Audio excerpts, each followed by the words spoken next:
Hello बच्चों, चलिए प्रश्न को पढ़ते हैं और समझते हैं। निम्नांकित वक्रों के अंतर्गत क्षेत्रफल ज्ञात कीजिए। और यहाँ पर हमें वक्र दिए हुए हैं वाई स्क्वायर बराबर 4x, वाई स्क्वायर बराबर एक्स बराबर 1 तथा एक्स बराबर 4। यह हमें इस प्रकार से वक्र दिए गए हैं। तो प्रश्न को हल करने से पहले हम मुख्य अवधारणा लिख लेते हैं। तो प्रश्न के लिए मुख्य अवधारणा जिसकी सहायता से इस प्रश्न को हल किया जाएगा। मुख्य अवधारणा में सबसे पहले आप इस बात को समझें कि परवलय को किस प्रकार बनाया जाता है। यदि हमारे पास कोई परवलय इस रूप में दिया गया है, जो मानक रूप लिख रहा हूं मैं, वाई स्क्वायर बराबर 4ax, तो यह परवलय यदि मानक रूप में है तो यह इस प्रकार से बनेगा। ये याद रखें, इसका जो शीर्ष होता है वो सदैव मूल बिंदु पर होगा, 0 0 पर। यह बात आप याद रखें। उसके बाद यदि हमें x बराबर प्लस माइनस ए प्रकार की कोई रेखा दी जाती है, तो x बराबर प्लस माइनस ए की जो रेखा होगी वह देखिए, वह सदैव y अक्ष के समांतर बनेगी। या तो वो रेखा यहाँ होगी x बराबर a, या फिर वो रेखा यहाँ पर हो सकती है जहाँ पर मिलेगा हमें x बराबर माइनस ए। तो ये बातें आप याद रखें, इसी पर आधारित हमारा प्रश्न है। अब हमें जो दिया गया है उन सभी को हम लिख लेते हैं। तो हमें जो वक्र दिया गया है, सबसे पहले बात करते हैं। यह है y का वर्ग बराबर कितना है, 4x। ये हमारे पास समीकरण 1 हो गई। उसके बाद है y का वर्ग बराबर है x। ये हमारे पास समीकरण 2 हो गई। उसके बाद रेखा दी हुई है x बराबर 1। ये हमारे पास समीकरण 3 हो गई। उसके बाद अगली रेखा दी है x बराबर 4। ये समीकरण हमने 4 बना ली। अब हम चारों की सहायता से एक चित्र बना सकते हैं, और वही चित्र मैं यहाँ पर बनाने जा रहा हूँ। तो यहाँ पर हम एक चित्र बनाते हैं, जिसकी सहायता से हमें यह भी पता लग जाएगा कि हमें कौन सा छायांकित भाग पूछा गया है।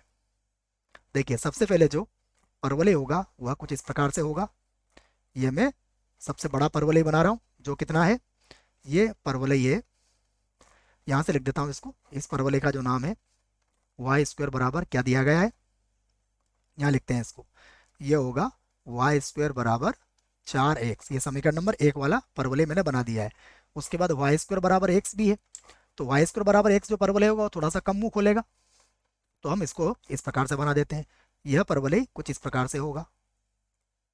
ठीक है, वो कच्चे चित्र हैं, इनको ध्यान से देखें आप। यह कुछ इस प्रकार से हो जाएगा। ये परवलय, इसको मैं मिटा देता हूँ अगर लाइन ज़्यादा हो गई है वहाँ पर तो। ये लीजिए, तो ये दो परवलय मैंने बना लिए। ये जो परवलय आपके सामने लिखा गया है, यह परवलय कौन सा है, ये परवलय होगा वाई स्क्वायर बराबर एक्स। ये थोड़ा सा कम मुंह खोलेगा। फिर हमें दो रेखाएं भी दी गई है, उन दोनों रेखाओं को मैं बना लेता हूँ। सबसे पहली रेखा हमें दी गई है एक्स बराबर 1। तो यहाँ पर मैंने एक रेखा बना ली है, इसका समीकरण लिखेंगे हम एक्स बराबर 1। और एक और रेखा दी गई है, उस रेखा को भी मैं यहाँ पर बना देता हूँ। ये रेखा है, देख लेते हैं, एक्स बराबर 4। तो ये रेखा हो गई एक्स बराबर 4। तो इनसे संबंधित मैंने चित्र आपके सामने बना दिया है।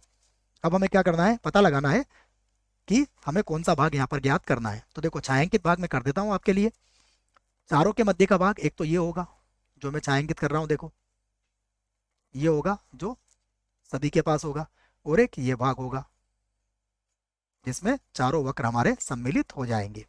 तो हमें ये छायांकित भाग का क्षेत्रफल यहाँ पर ज्ञात करना है। तो हम कैसे ज्ञात करेंगे, देखिए यहाँ पर हम इस बात को लिख लेते हैं। छायांकित भाग का क्षेत्रफल, यहाँ से लाइन बना लेते हैं हम। छायांकित छायांकित भाग का क्षेत्रफल। छायांकित भाग का क्षेत्रफल ज्ञात करने के लिए सबसे पहले अगर सीमाओं की बात करें तो यहाँ पर एक होगा, ये बिंदु होगा 1,0, और ये बिंदु होगा 4,0। तो यहाँ से यहाँ तक की सीमा लेके जो हमारा बड़ा वाला परवलय है उसमें से छोटे वाले परवलय का और एक शख्स के बीच का भाग घटा देंगे तो ये छायांकित भाग हमारा आ जाएगा। तो यहाँ से कैसे लेंगे हम लिमिट, मैं लिख देता हूँ। यहाँ पर देखिए, सीमा चलेगी 1 से 4। यहाँ पर होगा y dx माइनस, फिर से सीमा होगी 1 से 4।